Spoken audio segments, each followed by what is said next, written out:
guys, it's Sam, and this is the mid-year book freakout tag. This tag is a staple every year. It's one of the tags that has actually stuck around this whole time with BookTube, so I'm excited to do this. I recently talked about wanting tags to come back, so I don't know, maybe I'll start dipping into even more tags than the staples, but this is checking in about the reading midway through the year, so let's get into it. First is the best book you've read so far in 2024, and I don't think I can just pick like one, because all of these stand out, and these aren't even all of my favorites so far from the year, but like, I wanted to narrow it down to 3. First is The Weaver and the Witch Queen by Genevieve Gornichek. This is a wonderful retelling of Viking Age history and like Norse myth and stuff, and oh, it's so good. So this has stuck with me. There's magic, there's like political machinations, there's a number of romances that are just like so wonderful, and yeah, just like everything in here is vibes. Was I also reading this around the same time I was playing God of War Ragnarok? Yes. So the vibes are immaculate. Also, To Shape a Dragon's Breath by Monique Blackgoose. I've talked about this in a number of places. I'm actually going to do a full standalone review here. It might be posted by time I put this up. I don't know the order in which I'm going to be uploading all of these videos, but I decided that I need to actually post a full review for that because more people need to read it. It's just, it's so good. It's like, it should be the popular dragon book, basically. You know, the really popular dragon book that everyone talks about? This should be the popular dragon book. And not that it's not popular, but it definitely is an underdog, and I love it. It has an indigenous woman in this fantasy society, so she's sort of like Native American, but it's not America's, whatever, it's a fantasy world. And she discovers a dragon, and dragons are mostly used by like the ruling class colonizing force, and so she has to go away to like their school, which is like a boarding school element, to learn stuff about dragons, but she's going to take that knowledge back to her people. And like, she's such a good character, and she's so fantastic.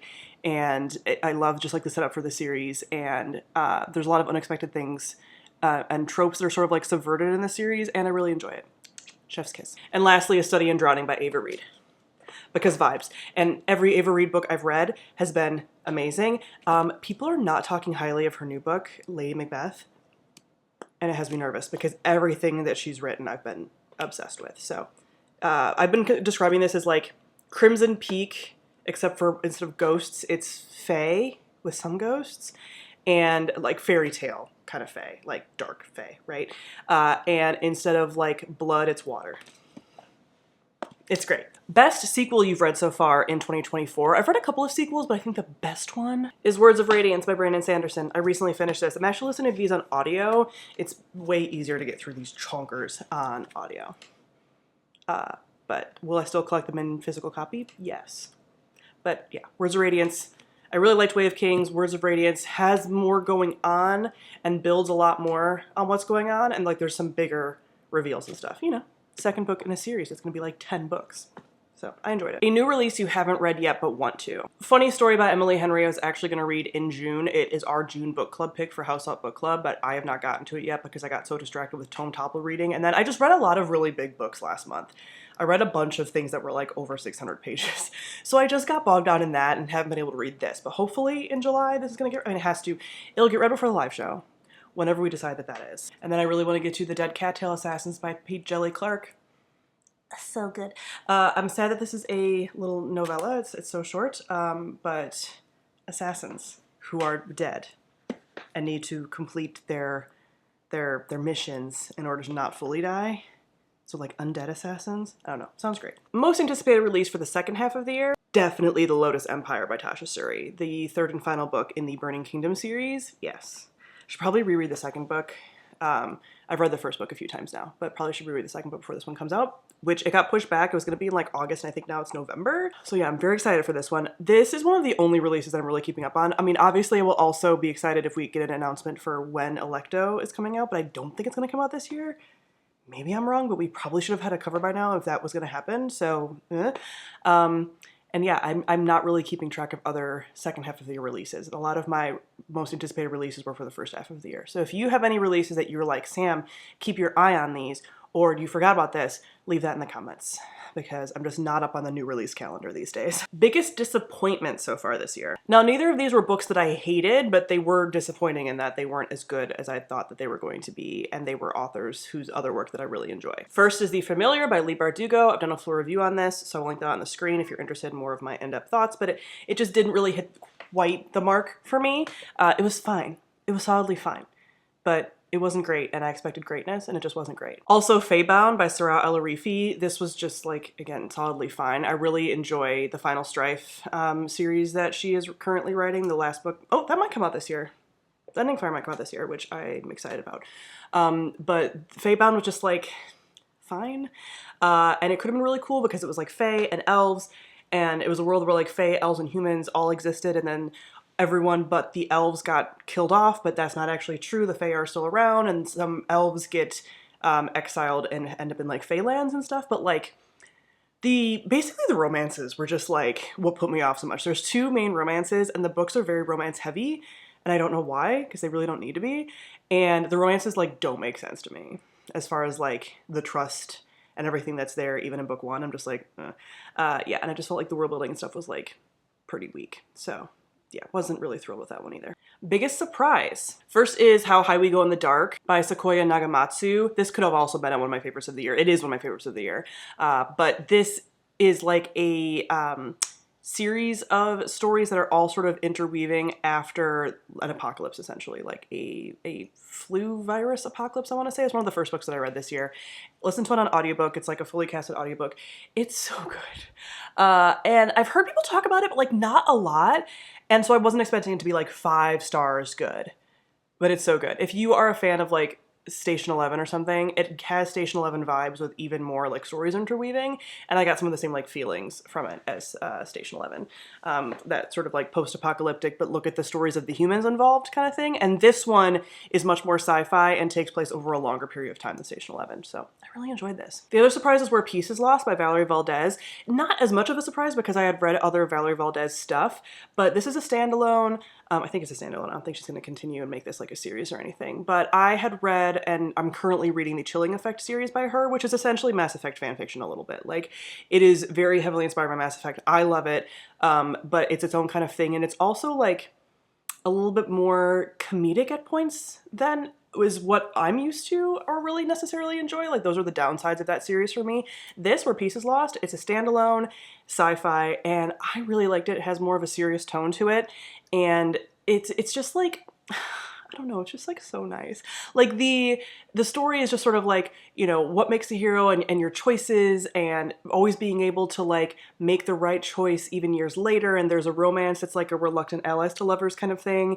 And it's just a lot on like people's history and grief and identity and stuff. And I really enjoyed it. It's very good. So Valerie Valdez is definitely an author I'm going to be keeping my eye on for sci-fi. I just really like what she does with sci-fi. Favorite new author, either new to me or a debut, this is very easy. Obviously, Monique Blackgoose of To Shape a Dragon's Breath. Amazing. I need more constantly. I'm like, when is the second book coming out? What else are you writing? Another author I'm going to keep my eye on, though, is Luna McNamara, who wrote Psyche and Eros, which is not like a favorite book of the year, but it's pretty high up there. It was a 4-star for me. And she did, this was a like Greek mythology retelling, which I know we're oversaturated on, but I think that she does them pretty well. And I looked up her like author bio recently, and it was like social worker by day, author of Greek mythology retellings by night. And I was like, that could be me. Like that. Okay, now it makes sense a little bit. I think we have a similar brain. So I'm going to keep my eye on her if she keeps doing Greek mythology retellings or any kind of like retellings. I feel like she's someone that aligns with me on those, where like not everyone that does Greek retellings I think does them well. I think she does. Newest fictional crush. I've talked about this a lot recently. I think even in these mid-year book freakout tags in the last handful of years, is that I do not get fictional crushes the way that I used to. We were just talking on an Instagram live that I just did while getting ready for filming today. And I think part of it is that there's the quality of relationship building that's coming out of writing these days, and not across the board, but just like as a generalization, is kind of poor because there's not this like emotional connection that they're really showing. It's so very smut heavy in the books that have romance in them. And I don't mind smut, but it's also like something I don't want to see in everything. So because it's become such a main focus of so many romantic subplots, now I've been avoiding books, not even necessarily intentionally, but I just haven't really been reading as much books that would have like the overlap with like a big romantic subplot, which means I'm not getting as connected to characters in a way that I would like crush on them. I'm also just like, I think aged out of like the crushing on fictional characters. I do miss shipping very deeply, but I want the writing quality of relationships to go back to what I feel like it was maybe like 10 years ago, that I just feel like was better. We had more angst, we had more pining, we didn't just rush to getting together. Like, it was better. But anyway, there is one character, but I cannot talk about them because it's a St. Martin's Press book. So that's the closest one. I still wouldn't quite call him a fictional crush, but it's the closest one. And if St. Martin's Press ever gets their shit together before the end of the year, maybe I can talk about this book. But otherwise, nope. Newest favorite character? Probably Gunhild from The Weaver and the Witch Queen, because she is another like classic witch in the woods archetype. I love a witch in the woods. I love a witch in the forest. And she isn't in the forest permanently, but she does go away to the forest to learn how to become like a witch and a seer and like just really powerful. And then she's also a figure from like Norse mythology where like she gets very involved with the politics and stuff. And I just love her. She can also turn into a bird, which I think is great. Book that made you cry. I have not been crying a lot of books, but I think How High We Go in the Dark probably made me cry. There definitely feels like there would have been some emotional beats in How High We Go in the Dark, I think. But I don't think I've done a lot of crying to books lately. Book that made you happy. The Very Secret Society of Irregular Witches by Sengu Mandana. So cute. I already kind of want to reread this book, but then she's coming out with a second book in the same world, so hopefully I'll just read that. That might also be coming out later this year. I'm remembering. This was just so cute. I mean, a lot of people have read this by now. It's a cozy, like, fantasy romance.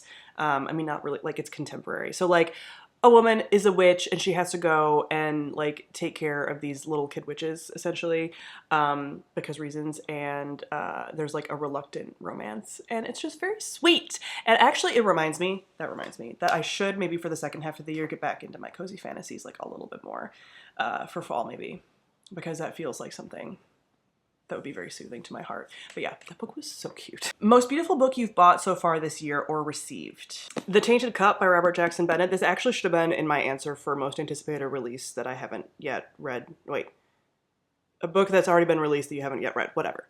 The Tainted Cup. Like, look at it. It's so pretty. And that's just a naked hardback. It's so gorgeous. Then what I recently got, Masquerade. Do you see this? And the author's name is Oo Sangoyomi. I think. I have not heard this author's name pronounced yet. But isn't that stunning?